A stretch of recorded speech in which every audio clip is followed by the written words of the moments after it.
welcome back to another edition of Inside BBI with John and Eric. I'm John McDevitt. Of course, with me, as always, is senior editor of Big Blue Interactive, Mr. Eric Kennedy. And Eric, right off, we've got ourselves another look back. We've got another from our day, Yes. our heyday of Giants fandom. Number 23, cornerback, Mr. Perry Williams. And Perry, first off, thank you for taking the time to join us. We really appreciate it, and to catch up with you and talk about the past and also talk about what's going on. So first, how are you doing? And what's going on with Perry Williams? Oh, I'm doing great, guys. I'm John and Eric. It's a pleasure to be on with you guys. Thank you for the invitation. Looking forward to talking with you guys tonight. And I'm doing well, thank God.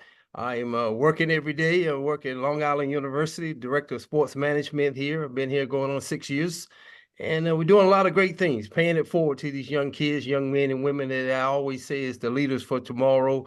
So just getting ready, with what we're doing. And I'm excited about that, this changing lives and transformationally helping these young men and young women get ready for their, in the future.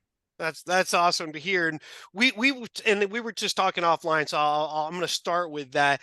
We had the pleasure of talking to Leonard Marshall not that long ago, and you wrote a very nice piece for Leonard of being on the top 100. And I read that to him, and his reaction, he was very emotional. Those who haven't seen it, you can see on the channel the interview is still there. Then we talked to Mark Collins, and that was about 2 weeks ago now that we talked to Mark Collins. And one of the things he talked about, he basically echoed what Leonard said is, in that top 100 list, there's a guy who played 10 years for the New York Giants who was, week in, week out, was there, was putting in the time, was one of the best players that they had been around and should be on that list, and it was Perry Williams. When you hear that from guys you played with, guys who are on the top 100 all time, say Perry should be there, what does that mean to you? It's a wonderful feeling. I greatly appreciate it. I'm humbled by that. Mark Collins is great players. Leonard Marshall, usually we go on and on. There's a whole lot of great ones out there. And I'm honored to be a part of it. My thing was, guys, I just want to be a part of a winning team, a winning environment, a winning edge, and, winning championships. And I was happy with that. And but I'm humbled again that the guys recognize that and want to, put that out there in the world. That what I did with them and was able to be part of the team, and I was happy to be a part of the team. So you were drafted. So 1983, you were drafted in the 7th round. Yes. You spent the first year on IR, correct? Yes. Yeah. Okay. Yeah. And you came in with Leonard. Yeah. Carl Nelson was also. I don't know if did he come in that draft? He was on IR as well that year. Right. So you come in. You come from North Carolina State. You come to the Giants. And 83 was a bad year. It didn't go the way things. So you come into 84 now. Here's your opportunity. Now you're getting to play. What was kind of the feeling? Because obviously, you're on IR in 83, so you didn't get to play. But now here you are and you're playing. What was the difference between the 84 team and the 83 team? What changed in that 1 year? Well, we had a lot of injuries. If you can go back in time and remember that, John, we had like 26 guys on injury reserve in 83. We were 3-12-1. I won't forget that number. But at the same token, what changed over when we had a guy named Johnny Parker. He was a strength and conditioning coach for many years there. He changed around. He kind of galvanized the system and got these guys back on their feet and got them back on the field, of course. And I think that next year in 84, we had one guy on injury reserve the whole year. So that changed the whole dynamic of it. But, we had a lot of older guys on the team when I got here in 83. And then the Giants and Parcells transitioned and got the younger guys in there. And we kind of took off from there. Yeah, I'd like to talk a little bit about the length of your career. So when you became a full-time starter in 84, what John just mentioned, I was 16 years old. By the time you were done playing for the Giants, I was 26. That's how long that you were there with that team. And I kind of grew up with you being the right corner on the Giants. And I wrote down a few things here because I mentioned the same thing to Leonard. And I think it's important that with you too. We have a lot of listeners who grew up watching you, but we also have listeners who never had the privilege to see you play. And I just wrote down some things that I picked up here. So you played 10 years under 3 coaches. You were there during Parcells' entire head coaching career. Right. with the Giants. You were there for both the Hanley years and the first year of Reeves. And while you were there, when you were the full-time starter at right corner, who was playing left corner at the time went from Mark Haynes to Elvis Patterson to Mark Collins. Right. And the safeties you played with that were starters were Bill Courier, Terry Kennard, Kenny Hill, Myron Guyton, and Greg Jackson. You played in 146 regular season games with 122 starts, 11 playoff games with 9 starts, and you finished with over 100 pass defenses and 18 interceptions. And you were a 7th round draft pick. I mean, that is a testament to you as a player. 10 years for a corner in this league is something. Yes, sir. Well, you know what? I appreciate those numbers. I didn't know I had those numbers, to tell you the truth, but I don't really read up on that. But it sounds pretty good that I did all right for myself. A little Southern boy from North Carolina to come up in New York and kind of, made my way up here a little bit. I'm honored, as I said again, Eric, that just to have the opportunity to play, to be on a great organization, the New York Football Giants, the Mara family, and then my last 2 years with the Tisch family. What a heck of an experience that was for me. It changed my life in many ways. To work for a man like Willard Mara, he was wonderful to me. And the opportunities that I was given, and then obviously with our coaches and stuff with Parcells and Belichick and Ray and Dan my last year and 11th year, but this being a part of the system, being a part of this whole mystique up here in New York, the Big Apple, it was a great honor. It's a great pleasure for me to play. But my key, I've said many times to you guys, and I said to your audience here, I just wanted to make sure I contributed. I wanted to make sure people knew that I gave everything I had every time I had a chance to go out there. And I hope I did them right, and they wasn't embarrassed by me being out there, that I did them, did good stuff out there and made some plays, made whatever I had to do to contribute to the team. And that's all I wanted to do. And I'm happy with that. So. Well, I would think 10 years in the league, 2-time Super Bowl winner, 16-game starter, many of those seasons on a defense that the defensive backs, you guys, you're not, I don't want to say this, I don't want to put down a goat, but you guys aren't playing Dion like where you just cover the receiver. You had to come up and you had to play the run. You guys had contain and stuff, and you were a physical player. So what was some of when you look back on that, what was some of the things that you picked up from Parcells and Belichick, and how were those two different from each other? Well, let me go back a little bit, if you don't mind, John. Yeah, go back to college. My college coaches was a guy named Monty Kiffin. He just recently died. He died a couple months ago, I think. His son was my water boy, Lane Kiffin. Now he's at Ole Miss. But I had Monty Kiffin my last 3 years at NC State. And my defensive coordinator was a guy named Pete Carroll. Pete Carroll coached me for 3 years at NC State. So by the time I got up here to New York Giants, I've been around a great litany of great coaches in college at that time. Often they went into the pros later, but it was a great experience for him. So when I got here with Parcells and Belichick, it's a little different. And Parcells got his own, mentality, how he carries himself and how he do things. And Belichick was like, I called the mad scientist. He was back there. He was like, if it's a such word as a genius for football, I will put him in that category. He was a genius to me. The things that he did, and just the whole outlook and the dynamic of what he was doing, strategic planning that he was doing, it was pretty amazing. But they both were outstanding coaches. Obviously, Belichick is going to the Hall of Fame. That's no doubt about that in the coming years. And I'm happy for him. I'm happy for Big Tuna. Parcells, apparently he got in there too in the Hall of Fame, and they did a good job, and we all did a good job because it's old saying, teamwork makes the dream work. So it worked out for us that way, and I enjoy. Parcells had his ways of managing the team or whatever, and Belichick had his way of managing the defense, and so it all meshed in and all worked out cohesively together for us, and we was able to do it. And they were good coaches, without a shadow of a doubt. I think Parcells had made a comment to some reporters some years back. I was told through another reporter that he had said that I was the best conditioned athlete he ever coached. So I've heard that. I have yeah, heard that so that I mentioned. thought that was nice of him to say that. But in many ways, however, I'm not a braggadocious type of guy. I never was, and cocky and arrogant. But in a way, I was, because I worked my tail off every day. Never Well, did. yeah, because you had not just I mean, there are a lot of athletes back in that day that probably couldn't translate to today's game, but you're not one of them. You were 6'2", 203 pounds officially, but you were a track star too in college. So you could run. I think you were in a sub 4.4 coming out of that draft. So you could play today. I mean, you were a tremendous athlete. Yeah, thank you. Thank you. Yeah, I ran track at NC State. My last 3 years at NC State, I was the 200 meters, 100 meters, and the 55 meters indoors.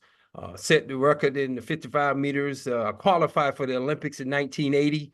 A lot of people don't know that. No, I didn't know that. Yeah, 1980, I was in the Olympic trials. I qualified in 2 hours, ranked number 1 in the world in the 200 meters. There was a guy by the name, you maybe heard of him, Carl Lewis.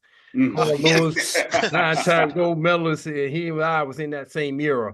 Unfortunately, fellas in your audience, I couldn't go to the Olympics. As you all know, Jimmy Carter boycotted America in 1980. That's right. And so the Summer Olympics was, gone for me because, I was in my sophomore year at NC State, and I played 3 more years. So I tell people all the time, and then I got drafted by the Giants, but I tell people all the time, Carl Lewis ended up getting, I think 9 or 10 gold medals in his career. I had to settle for 2 Super Bowl rings. So not a bad trade-off. That's nice. Wasn't a bad trade-off. But, going through the track aspect of it, yes, it helped me in many ways. I had that makeup speed. I had the acceleration.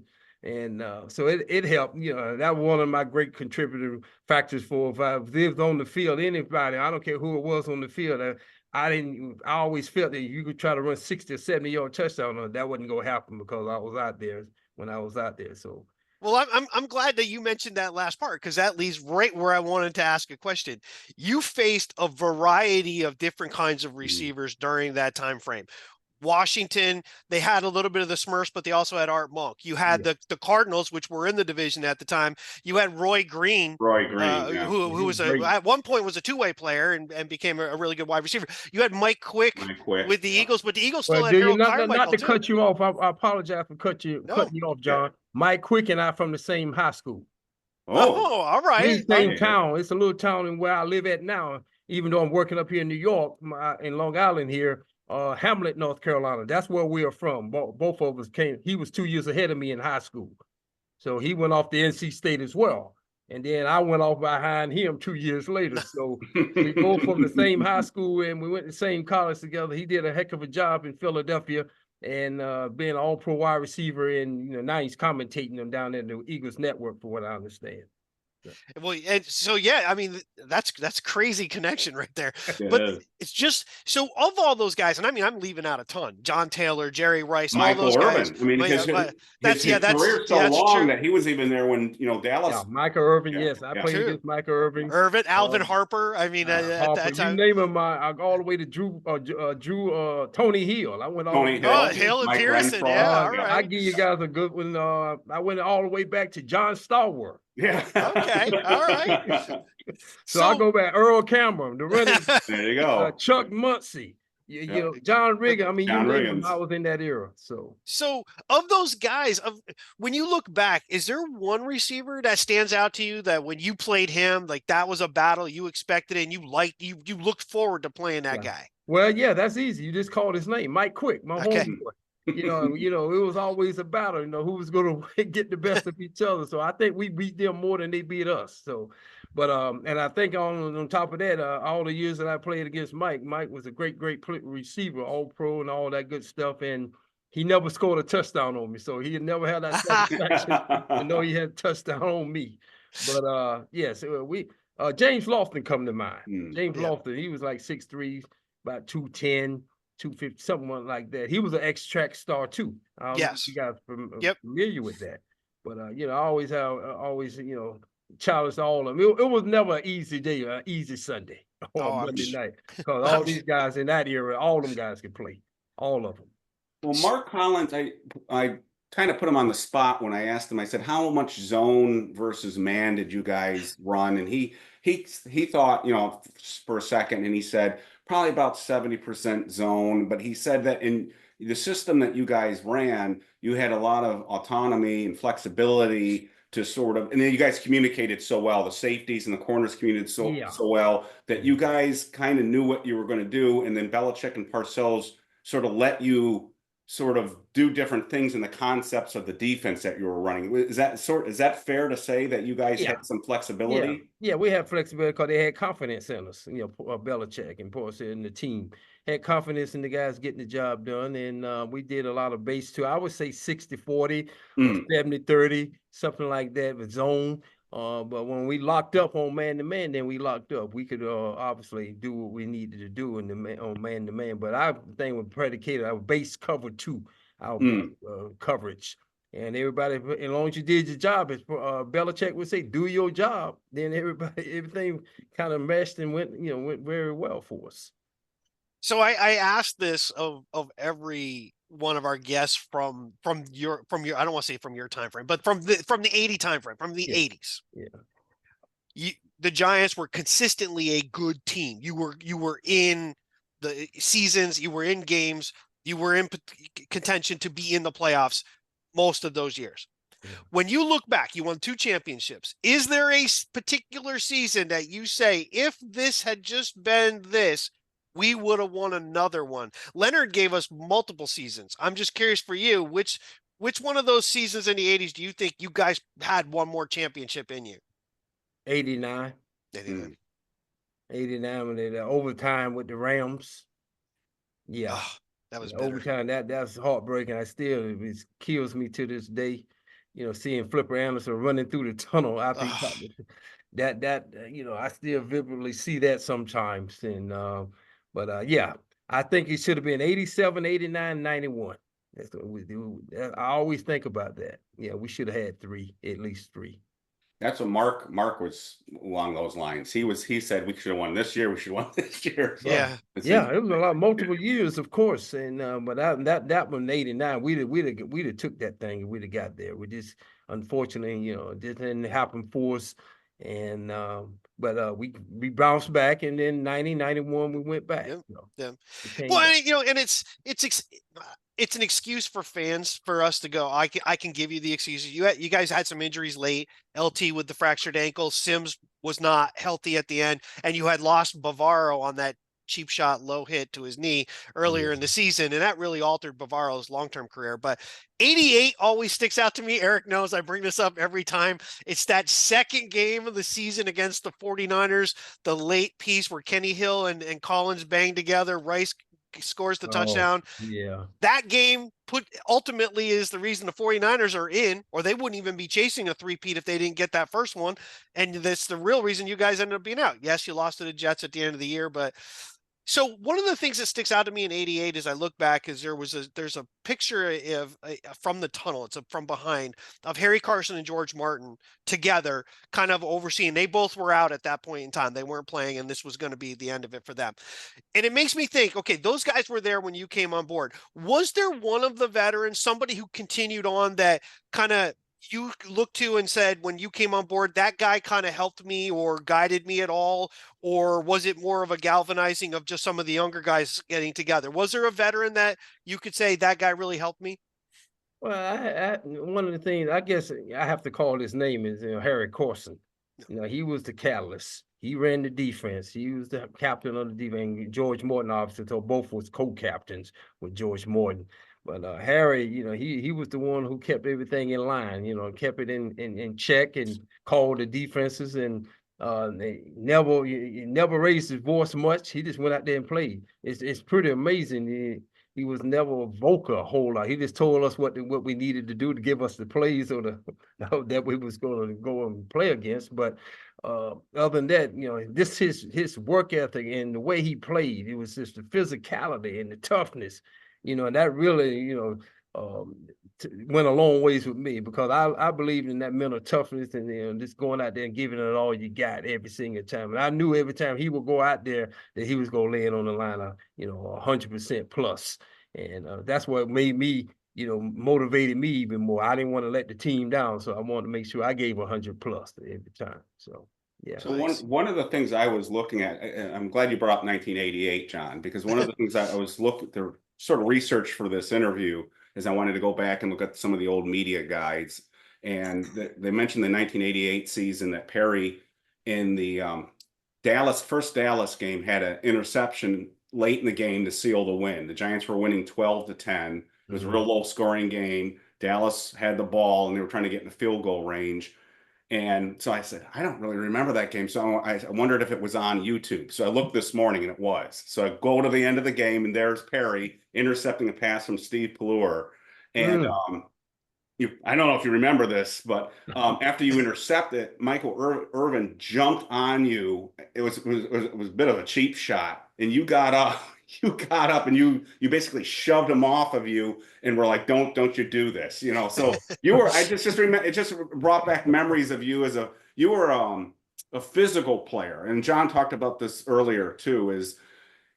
Yeah, you were an athlete, you could run, you could cover, but in the scheme that the Giants ran, you guys had to tackle. You had to come up and you had to play the run. Yeah. You were a very physical football player. And most of the Giants defensive backs of that era were. You were, John mentioned the Deion Sanders types. You guys weren't that. You came up and you hit.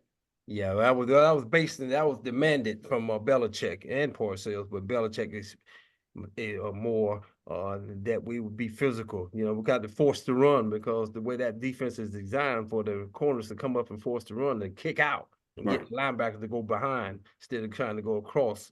So so you had to be physical. But I like playing physical. I like that physicality. Made me play better.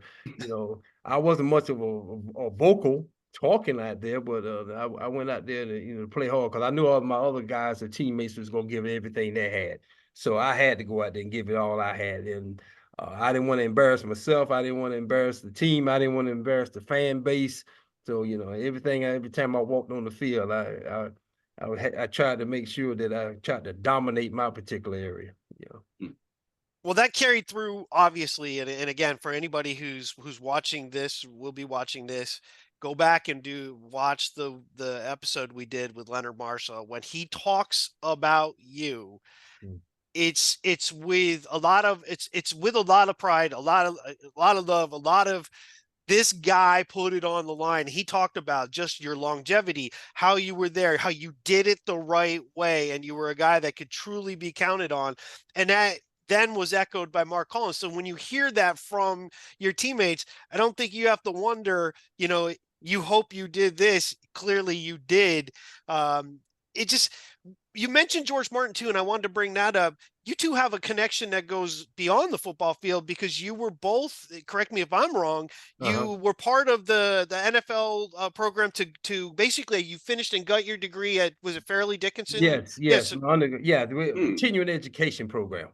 Yes, that's a good segue to talk about. Yeah, George Morton and I was the first two who signed up. What happened was the vice president of Fairleigh Dickinson University in Bergen County, New Jersey, he approached George Young just off the wham, a cold call, and introduced himself and said who he was and what he had an idea, concept, and might be interesting for the Giants organization. And he got with Mr. Mara.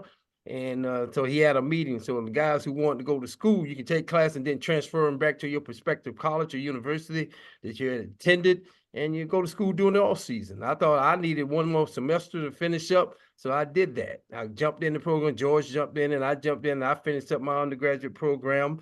And that was in 84, 85. I had been in the league a few years then.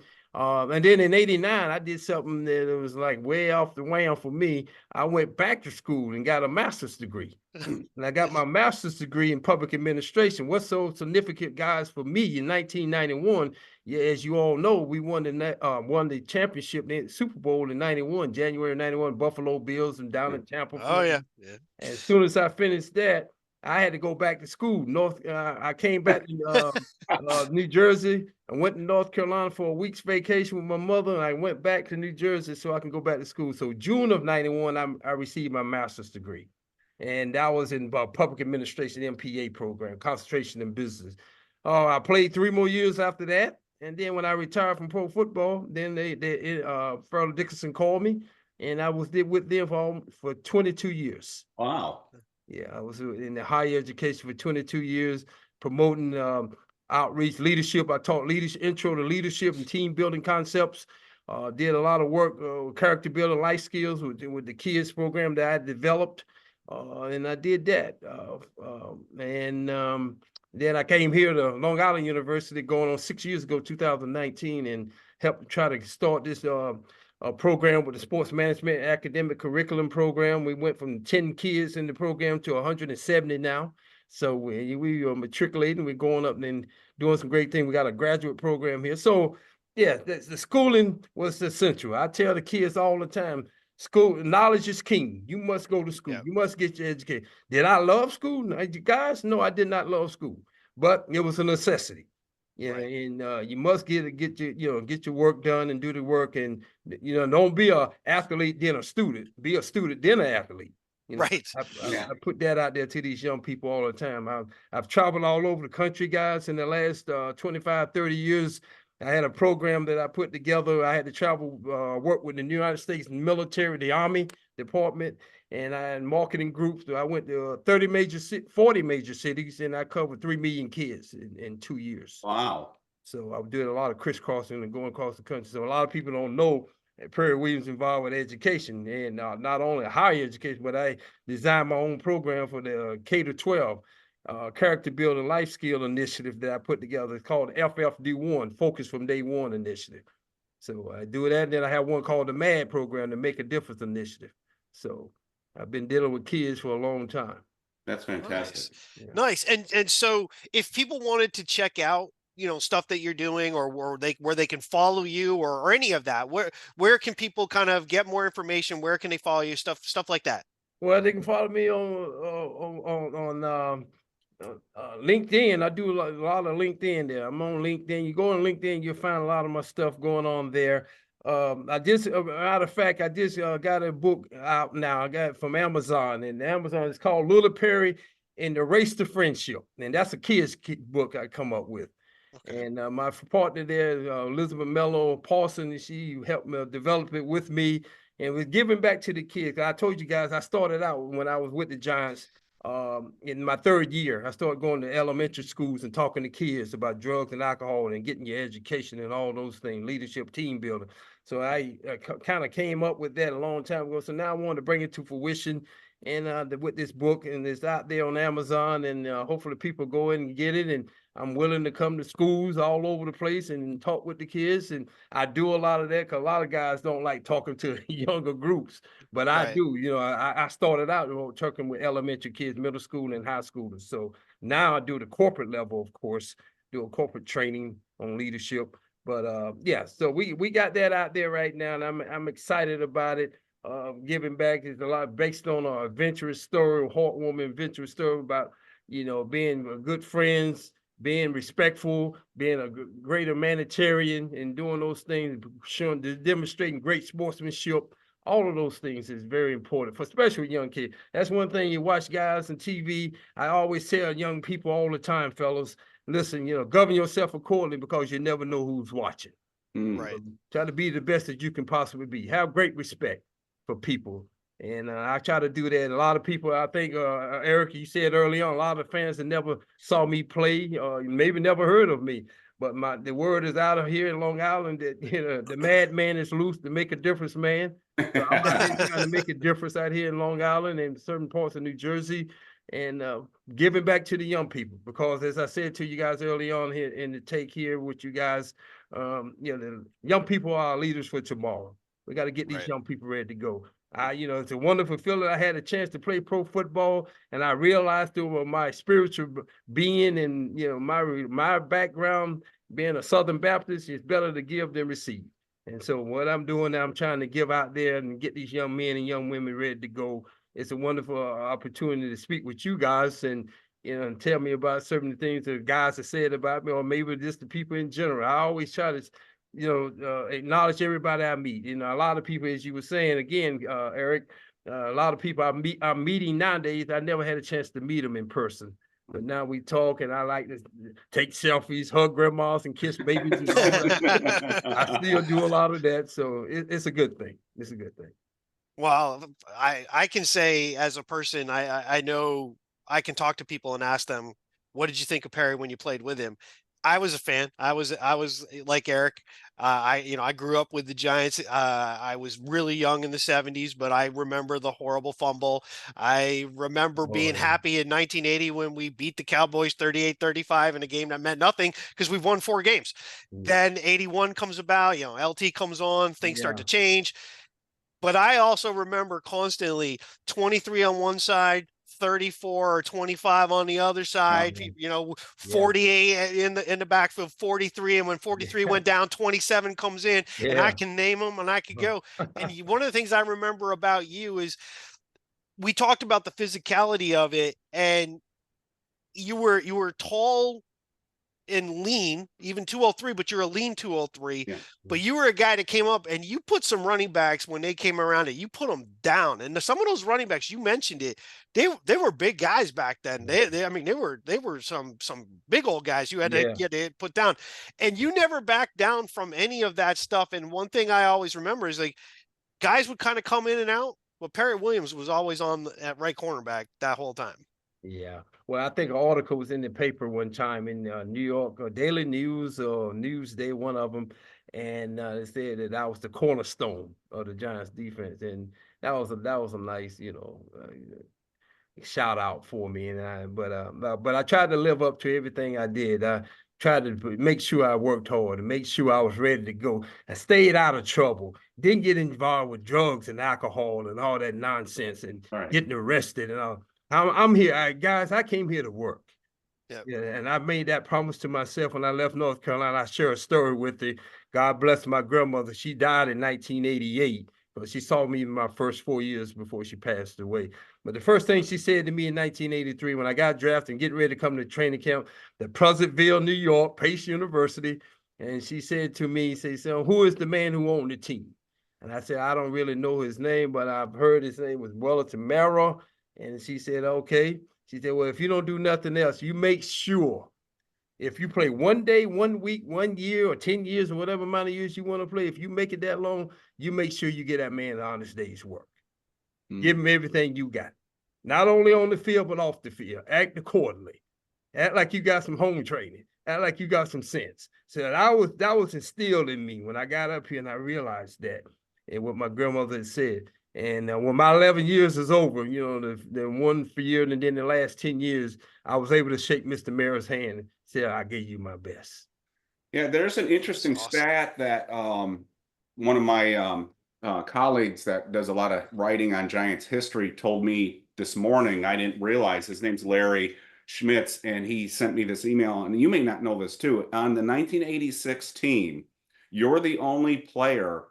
So there were 16 regular season games back then. In the Yeah. first 15 regular season games, you're the only player on defense that played every single snap in the 1986 team. You only came off the field in the second quarter of the last game against Green Bay for a brief time, but you're the only player on that team, on that defensive team, which is filled with some legends that Yeah. played every defensive snap on that championship year. And he sent that to me. He says, "I don't know if Perry knows this, but let him know that." So I don't know if you knew I that. appreciate you telling me Yeah. that.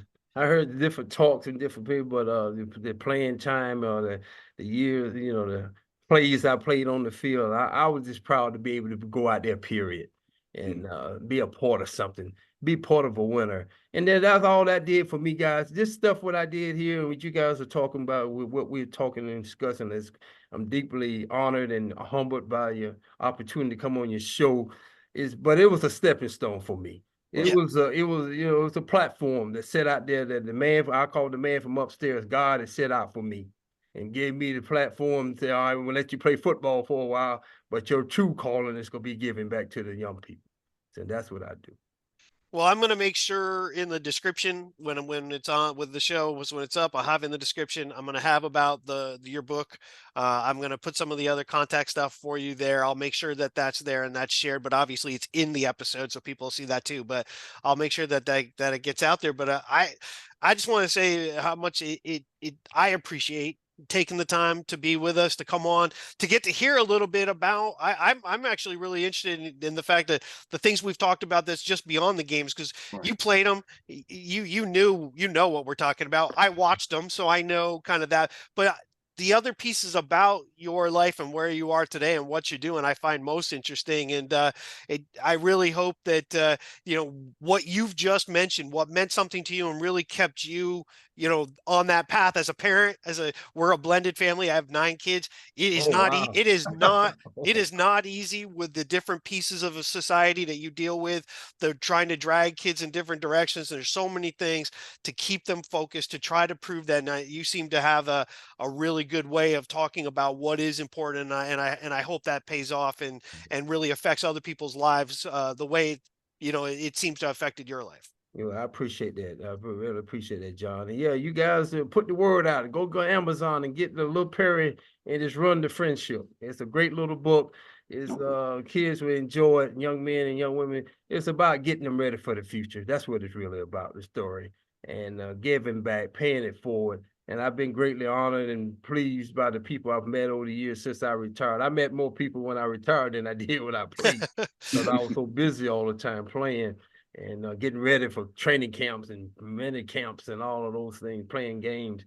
But now I greatly appreciate the people I do get a chance to meet. I meet a lot of people, and I greatly appreciate your time and effort, you guys. And you guys sound like you're doing some great things over there. And I wish you guys great successful luck as well with all your endeavors. Oh, I appreciate that. Yeah, Thank we are you. trying. We do love talking to the guys that Yeah, we grew up with and give them a chance, and it's just an honor for me. So with that, I'll let you get back to your evening. We really appreciate it, Perry, and I'd like to Yes, keep in thank you. touch, and we're gonna push the book. And best of luck to you. And we'll take a break, and then we'll be back. I greatly appreciate you guys. All right. Make sure you get in touch with Elizabeth Mello and we'll get that stuff going, with the books and all that stuff. I want to get out there and see these young kids more and more. Awesome. Okay, All thank right. you. All right. We'll take a break, and we'll be right back. All right. Well, we're back. First off, I think self-serving, but I thought it was an awesome interview with Perry Williams. It's really interesting to get the different perspectives of guys from that time frame. Guys who play, I mean, we're not talking about a guy who played maybe a couple snaps here and there, and he might have played some special teams. This is a full-time starter on a team full of some very big name players during that time frame. And to hear his perspective, not only on that, but on life in general, I thought it was a really good interview with Perry. Well, my big takeaway from this interview was this. So we're talking to a guy, as we talked about, he had a 10-year career, and that's a long time to play defensive back at a high level in the National Football League. And if the interview had gone a little longer, we probably would have gotten into talking about playing under Parcells specifically, but Hanley and Reeves and the changes. And Right. he also played nickel. We didn't get into that, but there's 2 years he played nickel when it was the 90 Super Bowl team, and the year after that, then he went back to corner after that. But what I took about this is he didn't really he was more his life is so full of goodness now, for lack of a better word. Like Sure. the impact he's making, I got the sense he's making a bigger impact in the world with his career after football than he felt during football. And that, what a healthy way to live, and what a healthy way to look at his life, I guess, in a way. He's impacting young adults and kids and setting them on the right path. And he seemed more interested and more passionate about that than looking back at the good old days. And so what a healthy way to look at things. That's what I took. I don't know if you had that. Yeah. Well, no, I mean, if you think about it, right, like how many times we've talked to some well-known players, and they're involved in a lot of stuff. Going way back when we did the show years Yeah, ago. good. Yeah. Yeah. But then you also sometimes you can see it, things that are posted online, or you hear them talk, and it's players that they're kind of longing for the day that they were back when they were playing. Like they're missing that piece. a lot of them talk about the relationships, the locker room part of it, the guys being together, and they miss that in their life, and so it's a missing piece. With Perry, it was a stepping stone to where he was going. He made that very clear, and really, we both offline and in the actual interview itself, he didn't really, it wasn't that he was against talking about the past, but that really wasn't, it was just a thing to do. It wasn't the big, excitement or that got the twinkle in his eye. It was, let's talk about where I am today, at Long Island University. He's the director of sports management there. The book Little Perry, which I'll put the link in, look it up on Amazon. I'm actually going to go and look for it. Those things you could see, that was his passion. Football was a thing he did, and he did it well. And his big thing is he just wanted to make sure people knew that he gave it his all. He did the best that he could during that time, that he did it the right way. Another thing he mentioned, very much in common with Leonard Marshall, they did it the right way. And that this other stuff, though, is where his passion is at. And I found that very interesting. Yeah, and I don't know if I didn't know what to expect coming into this interview. And with any player that we've interviewed, both again years ago, and we did the show years ago, and the current ones, which we've interviewed Leonard and Rich Soybert and Mark Collins and Al Perry Williams, I'm always a little bit nervous because I'm not sure. Because again, I look up to these guys. Yeah. I hope that doesn't sound terrible, but I'm a fan, and these were some of my favorite players, and you get a little nervous when you're talking to them. Absolutely. But I'm not sure. I'm always a little unsure what the chemistry is going to be like, and this was the first time I really got a chance to hear Perry speak this much, and so I didn't know really what to expect. And we talked to him a little bit both before we got on and then after we got on. And he told us about other things that he was doing in law enforcement too. Right. And just again, I know I'm repeating myself, but he just seems very grounded, very, very in tune with his life. He just seems at peace with himself. And so I find that, because I don't like to see these stories about, and I'm not talking about specific Giants, but I think Bobby Johnson, fell in this guys that sold their Super Bowl rings and fell. Yeah, he fell in very hard times. And things like that. And so to hear someone like Perry, who's actually sort of, it's a stepping stone. I'm glad I did it. You could see, and we didn't talk about it enough because the interview didn't go in that direction, but he was a 7th round draft pick who was, you correctly brought up, missed his entire first year with a fractured foot, and then immediately became a starter his second year. So 7th round pick, and then for the next 10 years, he was here. So you have to have a little bit of an ego, and that kind of came through a little bit. He kind of bragged about his track background, and I was interested. I'm glad that was interesting. Yeah, I'm glad I brought that up because he seemed to take pride in that, and he didn't come like you said, he wasn't braggadocious, but you could tell but he didn't really, Leonard, and I love Leonard, but Leonard knew he was good, and Leonard liked to talk about football, and he knew he was good, and I love that about Leonard. But Perry and Leonard are, I think you told me they were roommates. They were roommates. Yes. So they were tight. They were tight. But Perry seems to be sort of like, yeah, I did football, but I've got these other things, So, and Leonard has that too, but it was like Leonard's interview went in a different direction because he wanted to talk about the football. And I can truly speak to this because I have talked to Leonard about this offline and in the interview. Leonard feels, and I think you can concur based on the interview too, he feels a little wronged by the Giants. He felt like the Giants didn't really support him in his bid to make the Hall of Fame. He felt like they could have done something for him and they didn't, and that it did take him a little while to get on the Ring of Honor. It took far too long to get in the Ring of Honor, and he is pissed off about that. And he should be pissed off about that. And Perry Williams, both Leonard and Mark Collins have said this is a guy who should be on the top 100. He played 10 years for the team. He was a starter, played in two Super Bowl champion. He was on, a big part of one of the best defenses of the 80s. Yet you don't hear him talking about that. He doesn't have a concern that he's not. It doesn't bother him about that. It was more important that I got to be with those guys, that I played with those guys, that they feel that way about me, that I did my job. That was more important. Notice that it's fine. You can have a different take. It's fine. But I think you keep using the term at peace with that. And I think that's a perfect term for he's at peace. The fact that he doesn't have this thing that, gosh, oh, my career, if it only had been, it's look at where I am today because I had exactly. that. Yeah. Yes.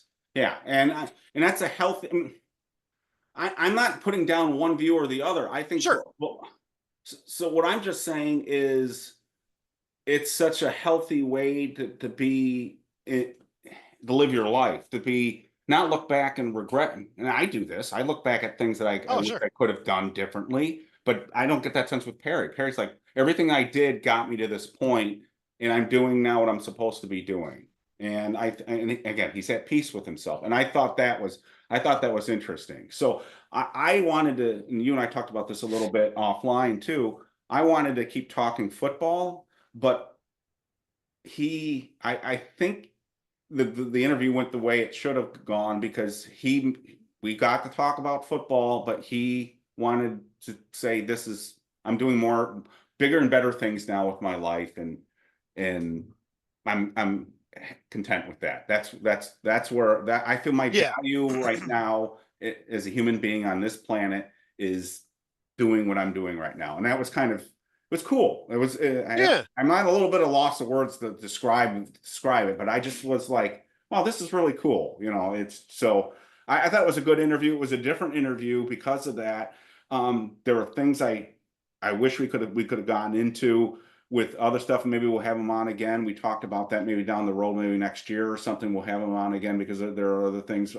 I thought the best part, football-wise, the best part of the interview is the question you brought up with the wide receivers, because those were names blasphemous, Mike Quick and Roy Green, and those were great. I like to hear his reaction. And James Lofton, he brought up. Yeah. You and I talked about this. You brought up James Lofton with the Bills in the Super Bowl. My mind went to Green Bay when he was. And I know the Giants in Green Bay only played, every few years, but I still remember playing Green Bay when James Lofton was on that team. Oh, absolutely. Yeah. So, two things to what you were just saying, and I'll do them in reverse order. The interview. One of the things, if this is your first episode that you're seeing us do, one of the things that I've been very happy with those who have been watching is their comments back to us that, unlike a lot of other shows, were less about us and more about the guests, meaning we let the guests speak. And because what you just brought up, the direction, the feel I got from him, and you got the same thing. And for those who don't know how we kind of do this, is I kind of tee things up. So it makes it easier for me. I kind of control the flow, tee it up, and we do that. But Eric and I are pretty much on the same page. It makes it easy for us to do. We don't plan it out. I don't write down what I don't go, here's what Eric says, and then here's what I said. We never do that. I got that cue from Perry that we could go back to it, but it didn't seem like that's really where it was going, and we just let it go naturally. So I hope people kind of see that. If you feel like we should ask more football questions, I'd have to say I just didn't get that feeling from him that was the way to go. The second thing I'm going to say is the regret thing. I'm going to tell you something. I have a regret. Can you guess what that regret is? Is it football related or it's with the show that we didn't keep doing the show? I regret that when we were doing this, we were ahead of the time at that point as far as this kind of stuff goes. It wasn't really an internet show. It was, but it wasn't. It was we did it through Blog Talk, which is online, essentially online radio. Right. And we did that well. And the guests that we had, if we had stuck with it, And I take full responsibility for that. No, you and I were, there were things going on in both of our lives that prevented us to keep that going at the time. There were family things going on True. with both of us.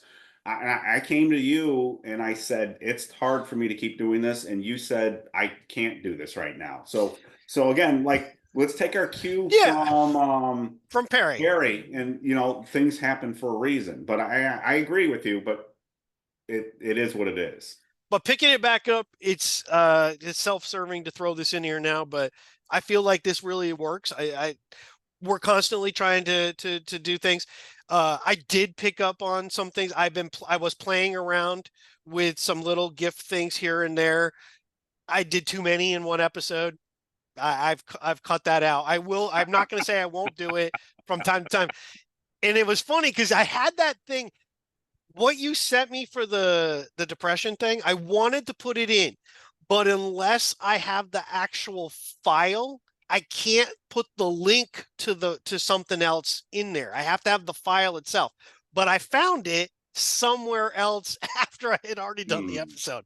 So I could have done that one thing and it would have cut it right in, and it would have been, that's when depression sets in. Yeah. But here we are. Listen, we're going to conclude this because we're going to keep this here. We have a preview to do, which we will do later this week for the Bengals thing. You got the whole site in an uproar the other day when you teased something and you made them wait to find out.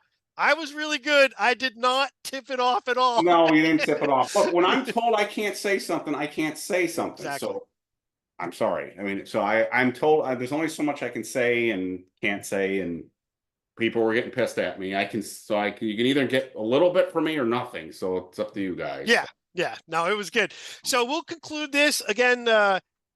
Make sure you like, subscribe, all that good stuff. But we will have the preview for the Bengals coming up a little bit later this week. And with that, Eric, I think we'll call this a close, and we'll get back at it later this week. Great. All right, folks. Have a great night, and thanks for watching.